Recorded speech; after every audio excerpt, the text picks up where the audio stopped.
Hello प्यारे छात्रों, आप सब कैसे हैं? हमारे YouTube channel the royal classes में आपका हार्दिक अभिनंदन है। आज जो हम लोग बात करेंगे वो हमारे 10th क्लास का मैथ है, जिसका चैप्टर 3 मतलब एक्सरसाइज 3 है। रेखिक समीकरण, जिसको हम लोग इंग्लिश में साइमल्टेनियस लीनियर इक्वेशन कहते हैं, जहाँ दो चर वाले रेखिक समीकरण का जो है युग्म के बारे में पढ़ा जाता है। तो इससे जुड़ा हुआ हमने बहुत सारे वीडियो बनाए हैं, हमारे यूट्यूब चैनल पर आप जाकर के आसानी से देख सकते हैं।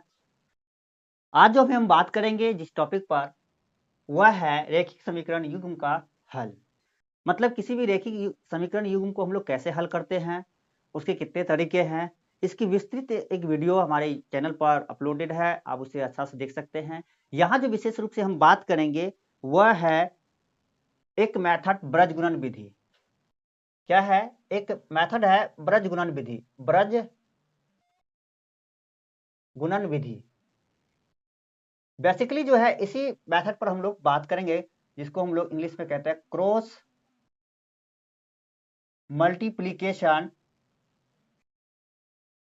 मेथड। ठीक है, हम बेसिकली इस पर बात करेंगे और इस तरीका को हम इतने इजीली बताएंगे कि आप हमारे इस वीडियो को बिना देखे रह नहीं सकते हैं। इसलिए हमारे इस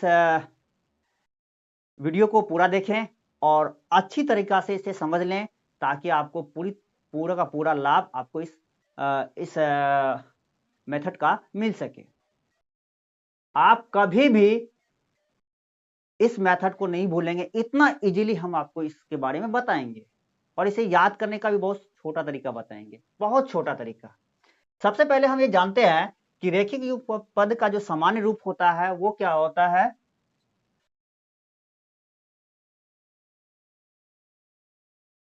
यदि किसी रेखिक समीकरण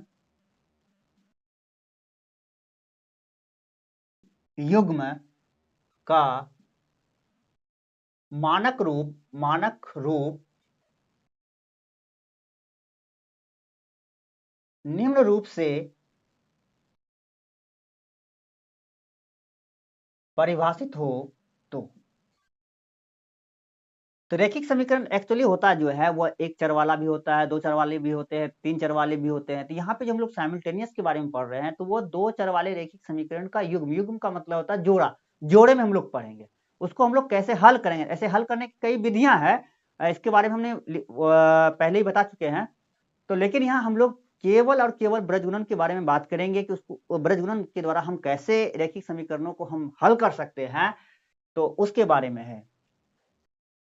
तो रेखिक समीकरण युग्म का जो समान रूप होता है वह a1 into x plus b1 into y plus c1 equal to 0। अगर इसको हम पहला समीकरण मान लेते हैं तो बेटर रहेगा।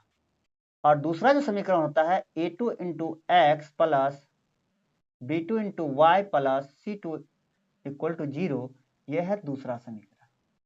ठीक है, तो सबसे पहले आपको करना क्या है इससे, कि जितने भी चर का गुणांक है, जैसे x का गुणांक क्या हो गया a1 a2, y का गुणांक हो गया b1 b2 और c1 c2 क्या एक अचर पद है, कोई वास्तविक नंबर से है। ठीक है, पहले हमें इनके गुणांकों का वैल्यू निकाल लेना है। a1 किससे निकालना है? तो समीकरण 1 और 2 से। समीकरण 1 तथा 2 से आपको क्या करना है, सभी गुणांकों का वैल्यू आपको ज्ञात कर लेना है। ठीक है, b1 का वैल्यू, b2 का वैल्यू, c1 का वैल्यू और c2 का वैल्यू। सबका वैल्यू ज्ञात करने के बाद जो है आपको ये दो सूत्र का प्रयोग करना है। क्या? तो पहले x का वैल्यू निकालने के लिए जो पहला सूत्र है b1 into c2 minus b2 into c1 by a1 into b2 minus a2 into b1। ठीक है, तथा y का वैल्यू निकालने का क्या सूत्र है? तो y का वैल्यू निकालने के लिए सेम टू सेम चलना है उसी प्रकार, लेकिन यहां जैसे BC लिखे हैं, BC अगर हम ये ऑर्डर को छोड़ दें तो BC लिखे हैं, उसी तरह यहां पे लिखना है AC। तो क्या करना है, ऑर्डर यहाँ जैसे कि 1 2 है और 2 1 है, तो यहाँ पे उल्टा कर दीजिए, इसको पहले 2 तब 1 लीजिए, A2 C1 minus A1 into C2 bye जो इसका जो हर है, मतलब जिसको डिनोमिनेटर कहते हैं, इसका जो हर है किसका, x चर का जो हर है, आप सेम टू सेम इसको उतार दीजिए इसमें। तो जो वैल्यू आएगा वो आएगा आपका y का, क्या हो जाएगा, y का। ठीक है, अब सर इसको याद कैसे करना है, तो याद करने का बहुत सरल तरीका है, बहुत सरल तरीका। क्या याद करना है, पहले लिखिए x बराबर, ऊपर लिख दिए BC माइनस BC, क्या लिखिए, BC माइनस BC, BC का डिफरेंस, याद रखिए हमेशा BC का डिफरेंस, और नीचे लिखिए AB का डिफरेंस, हो गया। y का वैल्यू के लिए क्या करेंगे सर, AC का डिफरेंस माइनस AC का डिफरेंस बाय AB का डिफरेंस।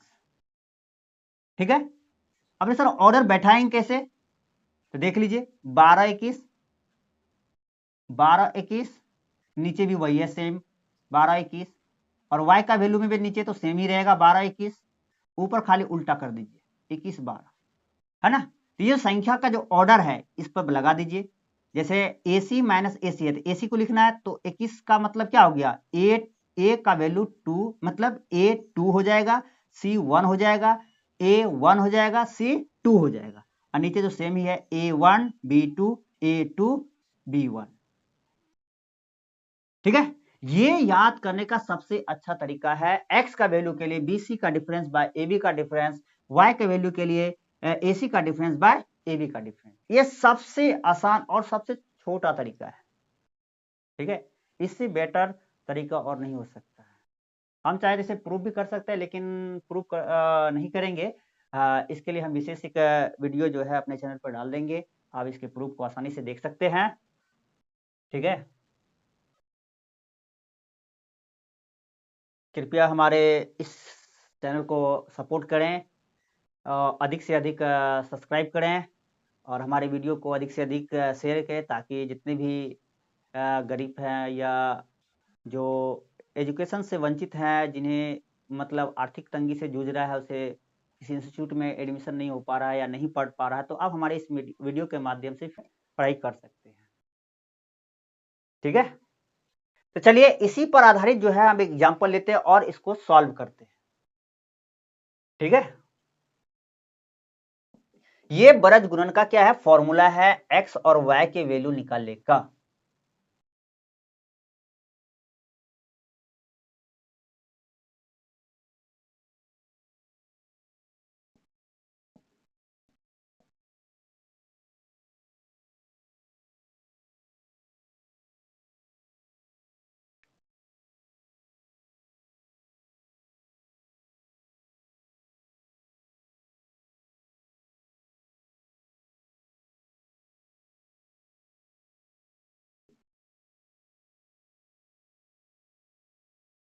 ठीक है, क्वेश्चंस क्या है, एग्जाम्पल ले लेते हैं। क्या, ब्रज गुणन विधि द्वारा सॉल्व करें, ब्रज गुणन विधि द्वारा हल करें, हल करें। जैसे है x माइनस 2y बराबर 4, 2x plus Y minus 3 minus 3। दूसरा इक्वेशन है 2x प्लस 5y बराबर 10, x माइनस 5y बराबर माइनस 15।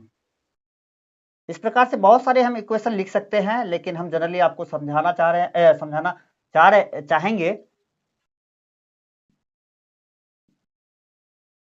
इसलिए इनमें से किसी एक इक्वेशन को लेकर हम बना लेते हैं। जिस प्रकार हम बनाएंगे उसी प्रकार बाकी इक्वेशन को आप अपने टेक्स्ट बुक में लिख करके उसको सॉल्व करके आप चाहे तो हमें अपने चैनल पर आप कमेंट कर दीजिए, है ना। या जो मेरा व्हाट्सएप नंबर है वो 9097601300, फिर से एक बार नोट कर लीजिए, 9097601300, है ना। सॉल्व करके हमें व्हाट्सएप कर दीजिए, है ना। तो आइए हम पहला समीकरण को बनाते हैं। सबसे पहली बात एक देख लीजिए कि अगर कोई भी कांस्टेंट टर्म इक्वल के उस पार है, तो सभी को आपको इधर लाना, मतलब उसको एक इक्वेशन के फॉर्म में लाना है। ठीक है, सब कोई भी टर्म अगर है उस पार में है तो सभी टर्म को आप लेफ्ट साइड लेके आइए, बाएं पक्ष में लेके आ जाइए, उसके बाद आप हिसाब को हल कीजिए। जैसे लिखा है x माइनस 2y, तो एक नंबर का हम बना के दिखाते हैं।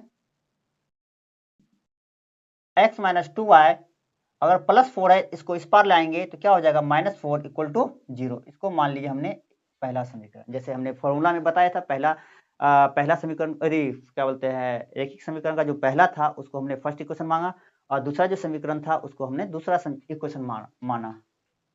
दूसरा है 2x प्लस वाई, ये -3 को इस पार लाएंगे तो क्या हो जाएगा, चेंज हो जाएगा साइन, तो +3 बराबर 0, है ना। ऐसे ही पाक्षांतर का नियम आप ट्रांसपोजिशन का नियम आप जानते होंगे कि जब किसी भी पद को एक पक्ष से उठाकर दूसरे पक्ष में लेके जाते हैं तो उसके चिन्ह में क्या होता है, बदलाव हो जाता है। अगर वो पद माइनस में है तो वह उस पार जाएगा तो प्लस हो जाएगा, अगर कोई पद प्लस में है तो जैसे पक्ष चेंज हो जाएगा उसका चिन्ह प्लस से माइनस हो जाएगा। ठीक है, अब यहां देखते हैं समीकरण 1 तथा 2 से। तो पहला समीकरण में हमको क्या मिलेगा, a1 b1 और c1 का वैल्यू मिलेगा। जैसे कि आप यहाँ पर हम एक फॉर्म में दिखा देते हैं, इसका जो मानक रूप था a1 into x plus b1 into y plus c1 बराबर 0, ये पहला समीकरण था जब हम फॉर्मूला बता रहे थे। तो जो x का गुणांक होगा वो a1 का मान होगा, किसमें, फर्स्ट इक्वेशन में। तो x का गुणांक यहाँ क्या है, कुछ नहीं तो 1 है, प्लस 1 है। y का जो गुणांक होगा वो b1, तो y का गुणांक कितना है, -2, तो -2 हो गया। और c1 क्या है, अचर पद है, तो यहाँ अचर कितना है, -4 है। ठीक है, दूसरा समीकरण में देखते हैं। दूसरा समीकरण से a2 का मान, b2 का मान एवं c2 का मान निकालने के बाद हम चलेंगे ब्रज गुणन का जो सूत्र है उस पर चलेंगे। ब्रज गुणन का जो सूत्र है उस पर चलेंगे, तो सूत्र क्या है, तो बहुत अच्छा तरीका से बताया कि कैसे याद करेंगे कि x बराबर होता है BC माइनस BC, तो BC का डिफरेंस, तो BC का मतलब क्या हो गया, 12 21,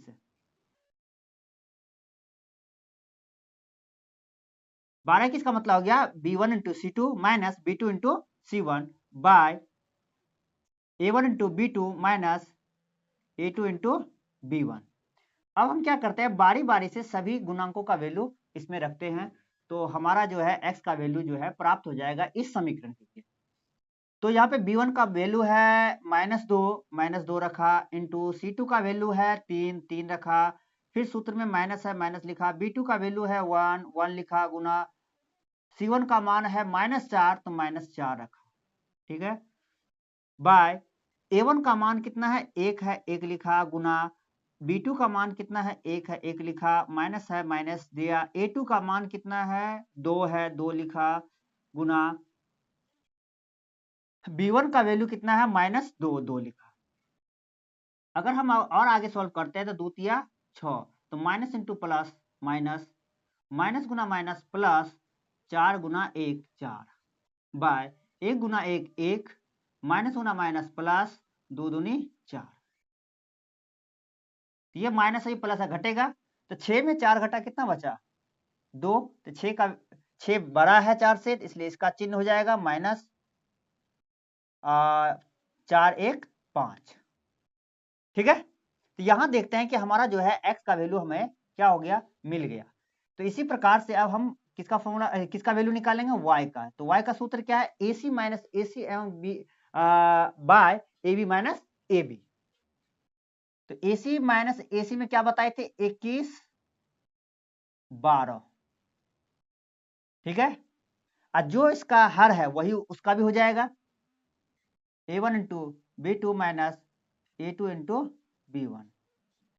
तो y का वैल्यू लिखते चलिए, सॉरी y को लेफ्ट साइड में, और बाकी का जो गुणांक है उसका वैल्यू हम इस सूत्र में रख देते हैं।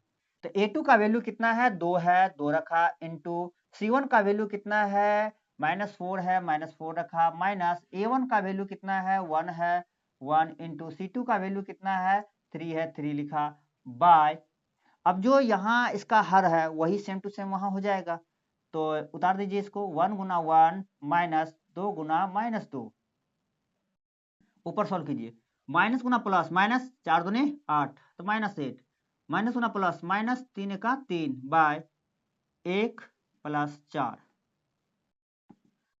ये भी माइनस है, समान चिन्ह है, तो क्रिया क्या होगा, जोड़ की होगी, तो 8 3 11, तो -11/5। इस प्रकार से x का वैल्यू और y दोनों का वैल्यू हमें क्या हो जाता है, मिल जाता है। तो लिख देंगे अतः x बराबर -2/5 एवं y बराबर -11/5। ठीक है। तो इस प्रकार हमने क्या किया, ब्रज गुणन का प्रयोग करके मैंने एक समीकरण का सॉल्यूशन निकाल दिया है। तो बाकी दो जो सॉल्यूशन दिया हुआ है, दो समीकरण जो दिया हुआ है, नंबर 2 और नंबर 3, तो ये आप जो है खुद बना करके हमें क्या करें, व्हाट्सएप करें। तो मेरा व्हाट्सएप नंबर है 90976013। तो इन समीकरणों का सॉल्यूशन को हमारे व्हाट्सएप पर जरूर मैसेज करें। इसके लिए बहुत बहुत धन्यवाद। अगर हमारे चैनल को सब्सक्राइब नहीं किए हैं तो कृपया हमारे चैनल को सब्सक्राइब करें, लाइक करें, कमेंट करें, कैसा लगा हमारा वीडियो। अगर कुछ कमी है तो अपना सुझाव दें।